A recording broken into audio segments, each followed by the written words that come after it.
अस्सलाम वालेकुम रहमतुल्लाहि व बरकातुहू। कैसे हैं आप सब? ठीक हैं, खैरियत से हैं? अच्छा, तो स्टूडेंट्स, क्या आपको पता है कि अगर हम ट्रिग्नोमेट्री के स्टैंडर्ड वैल्यूज़ को याद कर लें तो ट्रिग्नोमेट्री हमारे फिंगर टिप पे होगा। अभी वो स्टैंडर्ड वैल्यूज़ याद करने के लिए हमें एक टेबल की ज़रूरत पड़ती है। उसी टेबल के बारे में आज हम डिस्कस करेंगे। तो उस टेबल को ड्रॉ करने से पहले यहाँ पे मैं कुछ चीज़ें मेंशन करता हूँ, फिर उनको एक्सप्लेन करूँगा, फिर टेबल की तरफ आऊँगा कि वो ड्रा कैसे करते हैं और इसको याद रखने की क्या ट्रिक है, क्या टिप है जो मतलब इसको हम याद रखें। मतलब अगर एक सिंगल वैल्यू आती है तो हमें पता होना चाहिए कि ये कौन सी है, उसकी क्या ट्रिक है। सबसे पहले एक यहाँ पे मैं एक चीज़ मेंशन करता हूँ, उसको आप नोट करें। सबसे पहले होता है tan theta is equal to sine theta upon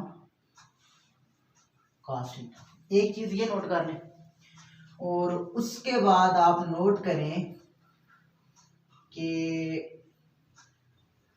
sec theta is equal to 1 upon cos theta और उसके बाद ये नोट करें cosec theta is equal to 1 upon sine theta. ठीक है, ये तीन चीजें आपने नोट करनी और उसके बाद फिर हम इधर आते हैं। फर्स्ट ऑफ ऑल आपने 0 से लेकर 4 तक मतलब फर्स्ट 5 आपने वो लिखने हैं, नंबर लिखने हैं। कैसे? ये 0, ये 1, ये 2, ये 3 और ये 4। ठीक है, लिख लिया। उसके बाद इन सब को 4 से डिवाइड करना है।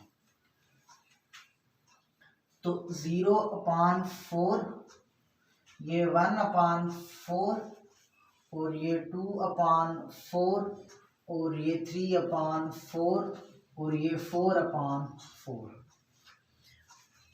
उसके बाद इनका हल नीचे लिख लेना है। हल इनका आएगा, यहाँ पे 0 आ जाएगा, यहाँ पे 1 अपॉन 4 ही रहेगा और यहाँ पे 1 अपॉन 2 आ जाएगा और यहाँ पे 3 अपॉन 4 और यहाँ पे 1 आ जाएगा। अभी आपने इनका स्क्वायर रूट ले लेना सबका। इसका स्क्वायर रूट लिया तो हमारे पास आ जाएगा 0। इसका अगर हम लेंगे तो 1 अपॉन 2 आ जाएगा। ठीक है, क्योंकि 4 के जब ऊपर स्क्वायर रूट आएगा तो 4 2 का स्क्वायर है तो स्क्वायर रूट से कैंसिल होकर हमारे पास 2 बच जाएगा। ठीक है, और उसके बाद इसका अगर हम लेंगे तो 1 का अगर आप स्क्वायर रूट लें तो 1 ही रहेगा, लिहाजा ये 1 रहा और यहाँ पे अंडर रूट 2 आ गया। ठीक है, अंडर रूट अगर 4 होता तो हल हो जाता, लिहाजा 4 नहीं है, 2 है तो ये एज इट इज रहेगा। यहाँ पे स्क्वायर रूट लिया मतलब सब पे लेना है। ठीक है, इस पूरे पे ओवरऑल तो 3 के ये 3 का और ये जो 4 है इधर 4 का लिया तो 2 बचा तो नीचे, लिहाजा ये 2, ये 1 का लिया तो ये 1 ही रहा। अच्छा, अभी आप यहाँ पे देखें ये किसकी वैल्यू है, ये साइन 0 डिग्री। ठीक है, और ये साइन 30 डिग्री और उसके बाद ये साइन 30 है और उसके बाद यहाँ पे साइन 45 डिग्री और ये साइन 60 डिग्री और ये साइन 90 डिग्री। ठीक है, अच्छा, उसके बाद आपने इसको उल्टा करके लिख लेना। उल्टा मतलब पहले 1, उसके बाद फिर अंडर रूट 3 अपॉन 2 और उसके बाद ये 1 अपॉन 2, 1 अपॉन अंडर रूट 2 और उसके बाद ये 1 अपॉन 2 और उसके बाद ये 0। इसी तरीके से ये cos 0 की वैल्यू है, cos 0 degree, cos 30 degree, cos 45 degree, cos 60 degree और cos 90 डिग्री। अभी चलते हैं उसकी तरफ। अभी पीछे रह क्या क्या गया उस हवाले से आपने देखना है। अच्छा, अभी पीछे रह गया tan रह गया, sec रह गया और cosec रह गया और यहाँ से और क्या रह गया, cot रह गया। हाँ, cot भी यहाँ पे होते हैं, cot भी नोट करो। यहाँ पे cot होगा हमारे पास cot theta is equal to 1 upon tan।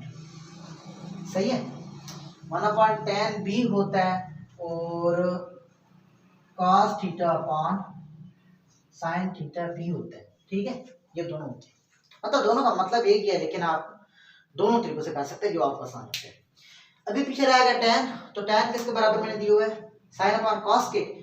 तो इसका मतलब ये है कि tan 0 डिग्री का मतलब sine 0 degree upon cos 0 degree. ठीक है, तो इधर हल करते जाते हैं और इसको ऊपर से इरेज करते जाते हैं, या आप यूं करो कि मतलब यहाँ पे नीचे करते जाते हैं। देखो अभी कि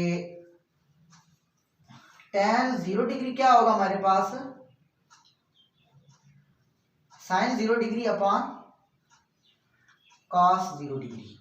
ठीक है, अभी साइन 0 डिग्री की वैल्यू आप यहां से उठाओगे, साइन 0 डिग्री की वैल्यू 0 है, इसको आगे करो 0 अपॉन 1,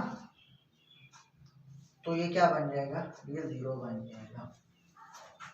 ठीक है, इसका मतलब ये है कि tan 0 की वैल्यू 0 है। ठीक है, इसी तरीके से आप इसको करो,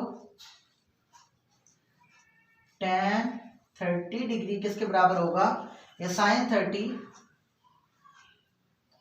और cos 30। साइन 30 क्या है हमारे पास, ये है हमारे पास साइन 30 1/2 डिवाइडेड बाय cos 30।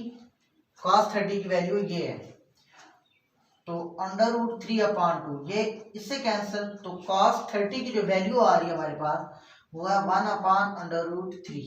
ये नीचे उल्टा हो जाएगा, ये उल्टा मतलब डायरेक्टली मैंने काट दिया, कैंसिल कर दिया। सही है, इसी तरीके से आप हल करोगे, ऊपर तो मैंने वाह खुला खुला लिख दिया तो नीचे जगह तंग हो गई है।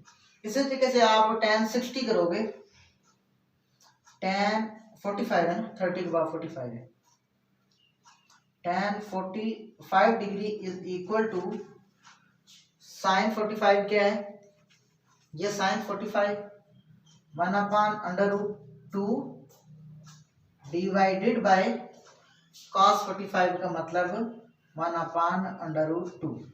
ठीक है, तो ये जब उल्टा होगा तो ये दोनों काट जाएंगे, तो साइन 45 इज इक्वल टू 1। इसी तरीके से tan 45 इज इक्वल टू 1, और tan 60 की वैल्यू आप करोगे, साइन अपॉन कॉस होता है, इधर देखो साइन अपॉन कॉस, तो √3/2 डिवाइडेड बाय 1/2। 1/2 ऊपर जाके ये यू कैंसिल करेगा, तो साइन 60 की वैल्यू √3 है। ठीक है, और इसी तरीके से tan 60 की वैल्यू √3, tan 90 की वैल्यू क्या बनेगी, साइन अपॉन कॉस है, तो साइन अपॉन कॉस, साइन 90, ये साइन 90 1 डिवाइडेड बाय 0, तो ये बन जाएगा इन्फिनिटी। ठीक है, अच्छा ये होगी tan की वैल्यू। इसी तरीके से ये कॉट की वैल्यू है, साइन इसकी सेक की वैल्यू और इसकी वैल्यू है। मैं आपको ट्राई करके देता हूँ, यहाँ पे जितना आ सके आया, और यहाँ पे फिर यहाँ से कुछ ऐसा हटा के वहां पे पूरा करेंगे। ठीक है, अच्छा अभी रह गया हमारे पास सेक है, मतलब सेकंड नंबर पे जो ऑप्शन हमारे पास है ये सेक है, तो sec 0 degree is equal to 1/cos है, तो ये 1 लिख दिया, 0 डिग्री की जो cos की वैल्यू वो लिखो, cos की 0 डिग्री की 1 वैल्यू है, तो सेक 0 जो है तो ये 1 के बराबर है। इसी तरीके से सेक कितना 30 degree is equal to 1/cos है, 1/cos है cos 30, तो cos 30 की वैल्यू ये है 1/, मतलब अपॉन में तो उसको डिवाइड में लिखो, आपके लिए आसानी होगी, √3/2, √3/2, तो सेक 30 डिग्री इज इक्वल टू ये ऊपर हो जाएगा, तो ये बन जाएगा 1 मल्टीप्लाई बाय 2 √3, तो ये बनेगा 2 √3। ठीक है, और इसी तरीके से क्या कहते हैं इसको, सेक 45, अच्छा इसे भी आसान तरीके बताऊंगा कि ये 1/cos है ना, इसका मतलब यह है कि अगर आप कॉस के 45 डिग्री को उल्टा करोगे ना तो वो सेक का 45 डिग्री बनेगा, रेसिप्रोकल जो, ठीक है। तो 45 को इसमें उल्टा करूं तो ये बन जाएगा 2/1, तो ये √2, तो मतलब सेक 45 √2 है, ठीक है। इसी तरीके से सेक 60 ये 2/1 हो जाएगा, तो सेक 60 इज इक्वल टू 2 हो जाएगा। इसी तरीके से सेक 90 है, सेक 90 इज इक्वल टू 1/1 कॉस होता है ना, तो 1/0 जब होगा तो ये इन्फिनिटी बन जाएगा, क्योंकि ये देखो ना 1/0 इन्फिनिटी, 1/0 इन्फिनिटी। अच्छा, अभी हमारे पास क्या रह गया है, दो और रह गए हैं, ये दो। कॉसेक के लिए आपको मैं बता देता हूँ, कॉसेक यहीं पे मेंशन कर देते हैं, ठीक है, काफी खुला खुला माशाल्लाह लिखा हुआ है। तो ये साइन है, तो इसी का उल्टा करो, तो इसका उल्टा करो मतलब 1/sin साइन होता है ना कॉसेक, तो 1/, जब ये साइन होगा तो ये जो कॉसेक 0 डिग्री इन्फिनिटी के बराबर ये, और उसके बाद ये कॉसेक 0 इन्फिनिटी, और उसके बाद ये कॉसेक 30 डिग्री क्या होगा, इसको उल्टा करो, ये 2 बन जाएगा, तो ये कॉसेक है, कॉसेक 30, और इसको उल्टा करो तो ये √2 बन जाएगा, तो ये कॉसेक 45 डिग्री है। इसको उल्टा करो तो ये बन जाएगा 2√3, तो ये कॉसेक 60 डिग्री है। ये 90 को उल्टा करो तो 1/sin है, तो ये हो जाएगा 1, कॉसेक 90 इज इक्वल टू 1, ठीक है। उसके बाद रहेगा हमारे पास कॉट, कॉट tan आया हुआ यहाँ पे, tan को उल्टा करने से हमारे पास कॉट आ जाता है। इसको उल्टा करेंगे, tan को उल्टा किया तो 0 आया, tan 30 को उल्टा किया तो √3 आया, तो ये cot 30 की वैल्यू इसको उल्टा करने से आएगी। इस तरीके से इसको cot 45 1 होगा, क्योंकि 1/1 होता है।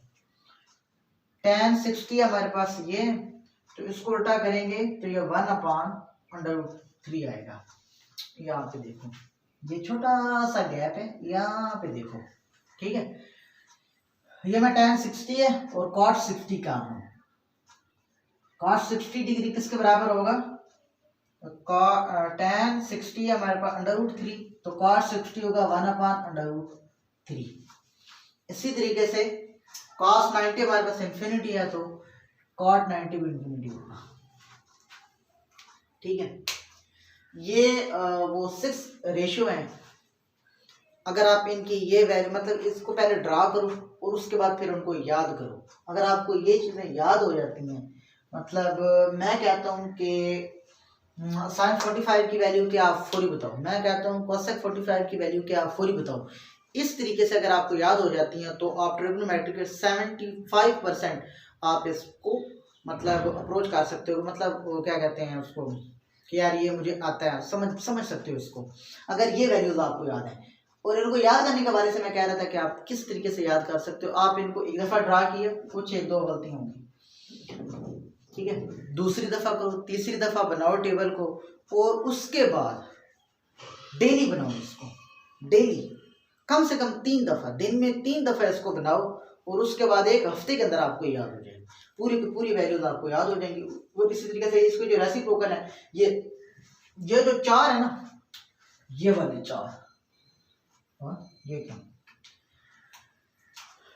ये वाले जो 4 है ना, ये आपने अगर सिंपली ये 2 लाइंस याद कर ली ना, ठीक है, आप बाकी 4 के 4 आराम से निकाल सकते हो। बात समझा रही, मतलब साइन और कॉस की वैल्यू 0 डिग्री से 90 डिग्री तक अगर आपको याद हो गई तो फिर आप बाकी जो 4 रेशियो हैं ट्रिग्नोमेट्रिक के रेशियो, वो आप आसानी से निकाल सकते हो। तो ये था हमारा ट्रिग्नोमेट्रिक टेबल इसको ड्रा करने का तरीका ही जो सिंपल सी ट्रिक थी वो आप लोगों के साथ शेयर की।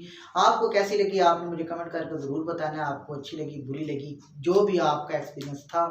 तो बहुत शुक्रिया वीडियो के एंड तक हमारे साथ चलने का। Thank you. अल्लाह हाफिज़।